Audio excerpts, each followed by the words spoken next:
শ্রেণীর সকল ছাত্রছাত্রী, আমি দীপান্বিতা ম্যাডাম, আমার ইউটিউব চ্যানেল দীপাস টিচিংয়ে তোমাদের প্রত্যেককে স্বাগত।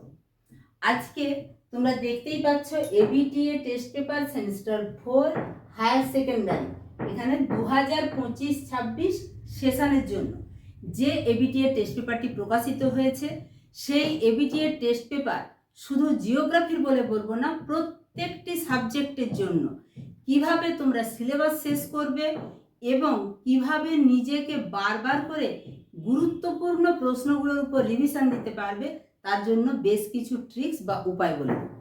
দেখো, তোমরা অলরেডি জানো, যারা জিওগ্রাফির ক্লাস দেখো আমার, যে আমি তোমাদের প্রত্যেকটা চ্যাপ্টারের প্রত্যেকটা টপিক সাব টপিক আমি কিন্তু অলরেডি পিডিএফ দিয়ে দিয়েছি। তোমরা আমার নম্বরে হোয়াটসঅ্যাপ করে এই পিডিএফগুলো কালেক্ট করেছো এবং অলরেডি আমার সাথে হোয়াটসঅ্যাপ গ্রুপে আছো। সেটা কিন্তু শুধুমাত্র ফান্ডামেন্টালস অফ ফিজিক্যাল জিওগ্রাফি। এবার তোমাদেরকে আমি বলেছিলাম ফান্ডামেন্টালস অফ হিউম্যান জিওগ্রাফি, সেখানে জনসংখ্যা চ্যাপ্টারটা সহজ এবং বেশ কিছু কোশ্চেন আলোচনা করেছি, সেখানেও কিছু ক্লাস দিয়েছি। ইতিমধ্যে এবিটিএ টেস্ট পেপার প্রকাশিত হয়ে গেছে। আমি কিন্তু পার্ট এ আলাদা করে ভিডিও, পার্ট বি আলাদা করে ভিডিও, অর্থাৎ ফান্ডামেন্টালস অফ হিউম্যান জিওগ্রাফি, যেখানে মানব উন্নয়নের উপর থেকে আমার কোনো নোটস দেয়া নেই। আমি প্রত্যেকটি সাবজেক্টের স্টুডেন্টকেই বলবো যে তোমরা প্রত্যেকটি কথা খুব মন দিয়ে শুনো, শুধু জিওগ্রাফি না। এবার আমি যে এই সিলেবাসটা মানব উন্নয়ন চ্যাপ্টারটা শেষ করিনি, বা ভারতের ভূগোল তোমাদেরকে প্রথম থেকেই বলে আসছিলাম যে তোমরা নিজেরা পড়ে নিবে, কারণ ওটা অনেকটাই তোমরা আগের ক্লাসে পড়ে এসেছো এবং যে অঞ্চলগুলো আছে বেশ সহজ। এবার তাহলে আমি প্রত্যেকটা সাবজেক্টের স্টুডেন্টকে কেন আজকের কথাগুলো শুনতে বলছি?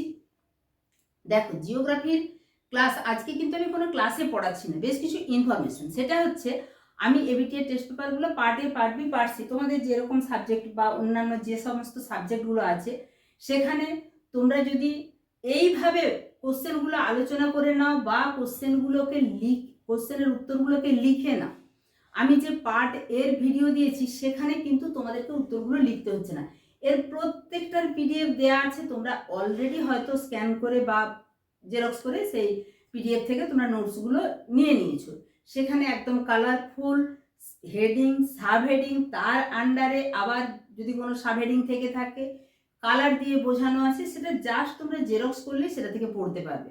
তাহলে তোমাদেরকে লিখে নিতে হচ্ছে কোনগুলো না, মানব উন্নয়ন, জনসংখ্যারও বেশ কিছু নোটস দেওয়া আছে, মানব উন্নয়ন, ভারতের ভূগোল এবং অবশ্যই যেমন কলকাতার দূষণ, জঙ্গলমহলের ভূমিক্ষয় বা মাটি অবক্ষয়, সুন্দরবন অঞ্চল, এই যে অঞ্চলগুলো, এইখান থেকে যে ক্লাসগুলো সেইগুলো তোমাদেরকে লিখে নিতে হবে। সেগুলোর উত্তর কিন্তু খুব একটা বড় হবে না, কারণ সেখানে 3 নম্বরের এবং 2 নম্বরের প্রশ্ন আছে। তাই আশা করব যারা অলরেডি আমার ক্লাসগুলো দেখছো, পেজ নাম্বার এসি 7 আছে, এসি 30 আছে, এসি 50 আছে, এসি 92 আছে, 126 শুরু করব। তো তার আগে তোমাদেরকে আমি জানিয়ে দিই, দেখো কিভাবে একই কোশ্চেন রিভিশন হচ্ছে। হ্যাঁ, একটা কথা, যদি এই পিডিএফটা তোমাদের কারোর প্রয়োজন হয়ে থাকে, তোমরা আমাকে হোয়াটসঅ্যাপ করলে আমি কিন্তু এই পিডিএফটা তোমাদেরকে পাঠিয়ে দিতে পারবো। এখানে তোমাদেরকে পেজ নাম্বারটা একটুখানি দেখিয়ে নিই। পেজ নাম্বার এসি 7 আমার কিন্তু পুরোটা এভাবে সুন্দর করে স্ক্যান করা আছে, এই নয় যে এলোমেলো করে জেরক্স করা আছে। আমি একটুখানি তোমাদের সামনে আলোচনা করলে ব্যাপারটা আরো ক্লিয়ার হয়ে যাবে। আমি এসি 7 পেজ দেখিয়ে এসেছি। এবার তোমরা দেখো কোশ্চেনগুলো কিভাবে রিপিট হচ্ছে। নদীর ক্ষয়কার্যের ফলে গঠিত ভূমিরূপগুলি চিত্রসহ ব্যাখ্যা করো। এখানে তোমরা একটা জিনিস মাথায় রাখবে, এই এবিটিএ টেস্ট পেপারের প্রত্যেকটা পেজ তোমরা যদি যে কোনো সাবজেক্টের প্রত্যেকটা পেজ যদি সলভ করো, জানবে এখানে কিন্তু অল বেঙ্গল টিচার্স অ্যাসোসিয়েশনের অভিজ্ঞ শিক্ষক দ্বারাই এই মডেল প্রশ্নগুলো তৈরি।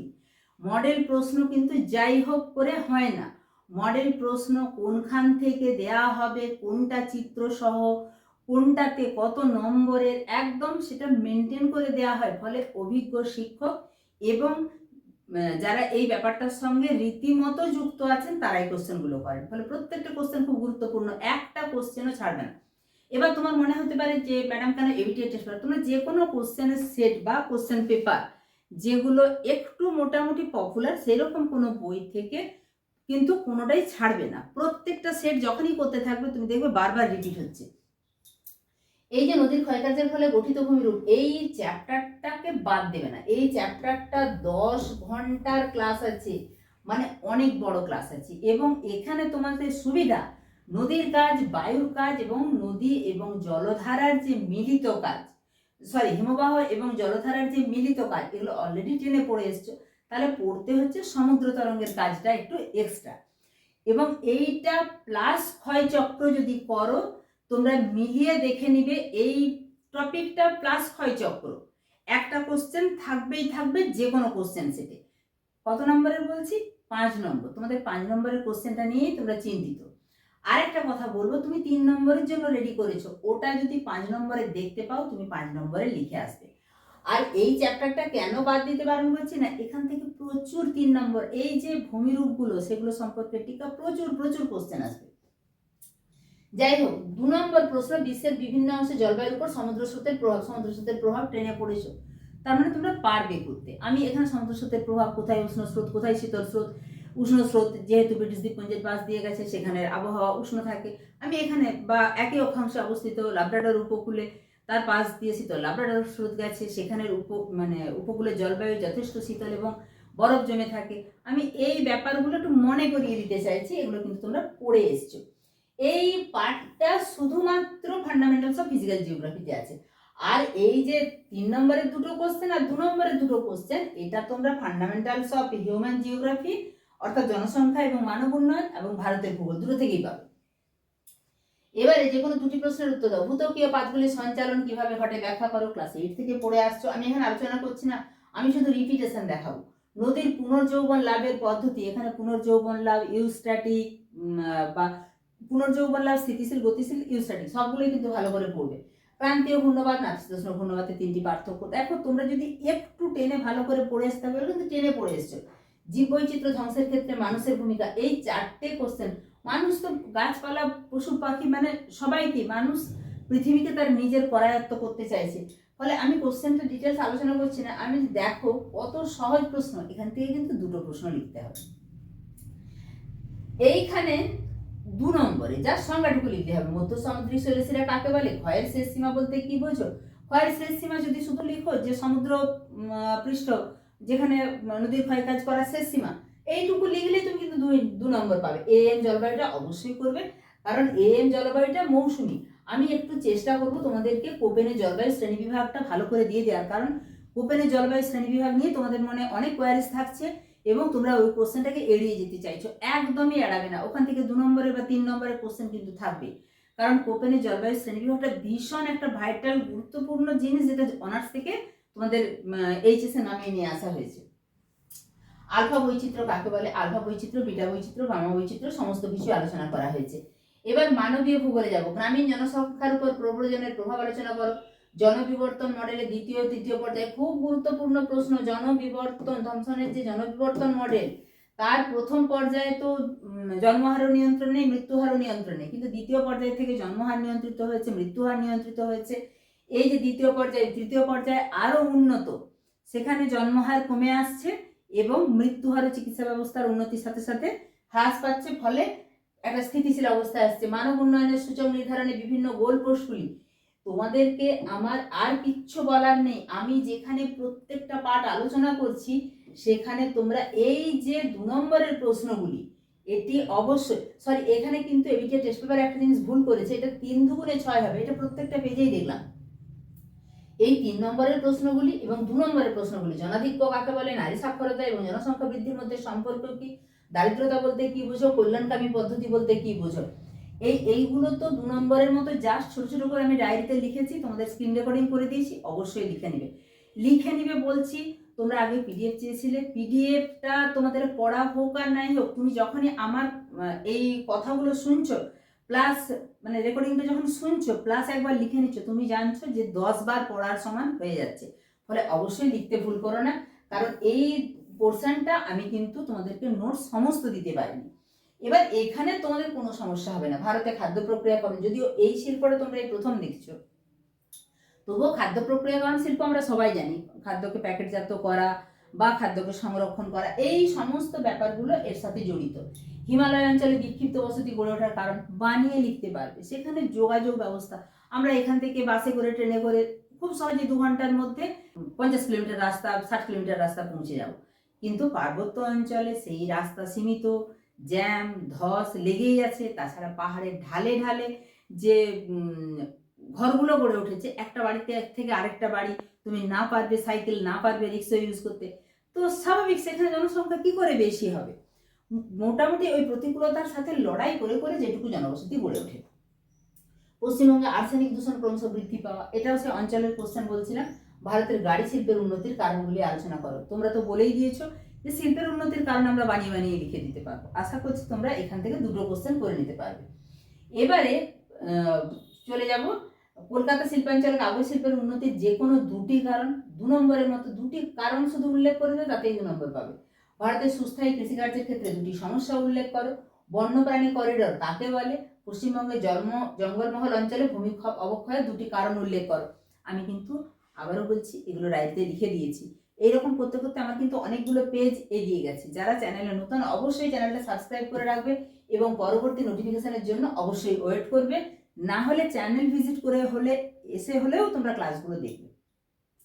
যদি 2 নম্বরে চলে যায়, আমি আর কোশ্চেন আলোচনা করছি না। অভিসারী পাচ্ছিমানা অঞ্চলে গঠিত ভূমিরূপগুলির উৎপত্তি ব্যাখ্যা করো। বিশ্ব জলবায়ু পরিবর্তনের কারণগুলি উদাহরণ সহ আলোচনা করো। ক্ষয়চক্রের দ্বিতীয় পর্যায়ে নদীর সংখ্যা সর্বাধিক থাকে কেন? বিভিন্ন ধরনের তটভূমি সম্পর্কে চিত্র সহ লেখো। সমুদ্র স্রোত সৃষ্টির ক্ষেত্রে একম্যানের ধারণা, এই যে কোশ্চেনগুলো, এগুলো যে ইম্পর্টেন্ট, সেটা একম্যানের ধারণা কি আমার কিন্তু তোমাদেরকে ডায়েরিতে লিখে দেওয়া আছে, তোমরা কিন্তু লিখে নেবে। জীব বৈচিত্র্যের ধরনগুলি ব্যাখ্যা করো। যেই কোশ্চেনের উত্তরগুলো আমার ডায়েরিতে লেখা নেই, সেই কোশ্চেনের উত্তরগুলো আমি কোন বইতে ভালো আছে সেটা মেনশন করে, একদম 8খানা বই খুলে বসে সেই বইটা মেনশন করে কিন্তু তোমাদের কাছে ক্লাসটা উপস্থাপন করেছি।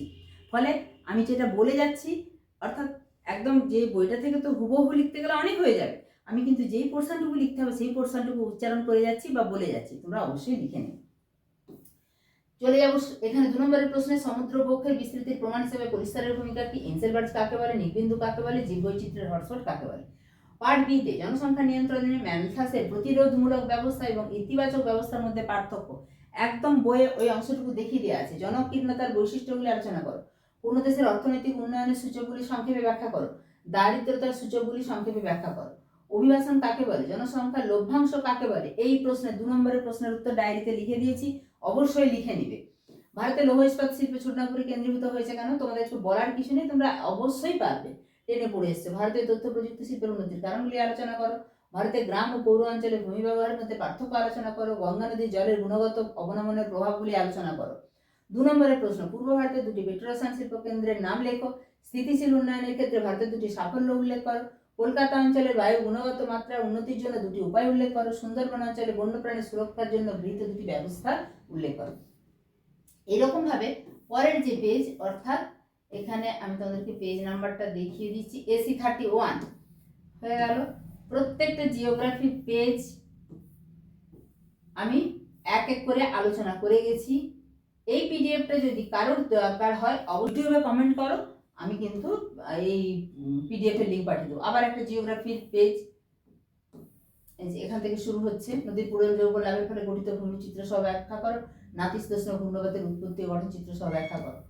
তো যারা অলরেডি আমার ক্লাস দেখছো, বলো তোমরা এভাবে যদি এই কোশ্চেনগুলো বারে বারে করতে থাকো। সংস্কৃতের পেজটা এসে গেল, এখানে জিওগ্রাফির পেজটা, আবার শুধু জিওগ্রাফির পেজগুলোই আছে।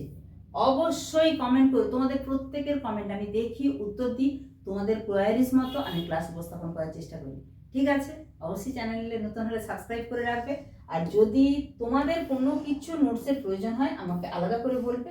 এখানে জিওগ্রাফির যদি এই পিডিএফটা প্রয়োজন হয় সেটাও তোমরা ইউটিউবে কমেন্ট করো। তবে হ্যাঁ, হুটহাট করে তোমরা কিন্তু কল করবে না, আমাকে হোয়াটসঅ্যাপ করবে, একটু ওয়েট করবে, আমি রাত্রের দিকে ফোন দেখে অবশ্যই রিপ্লাই করবো। দেখা হচ্ছে খুব তাড়াতাড়ি পরবর্তী কোনো উপস্থাপনার সঙ্গে। সবাই কিন্তু রিভিশন করো। রিভিশন মানে এই যেগুলো বারে বারে বারে বারে আসছে, প্রত্যেকটা পেজ রেডি। এরকম করে তোমরা যদি প্রত্যেকটা সাবজেক্টের পেজকে স্ক্যান করে নিতে পারো এবং সেগুলো রিভিশন করতে পারো, তাহলে শুধু জিওগ্রাফি নয়, প্রত্যেকটা সাবজেক্টের জন্য তোমরা কিন্তু এগিয়ে থাকবে। ঠিক আছে?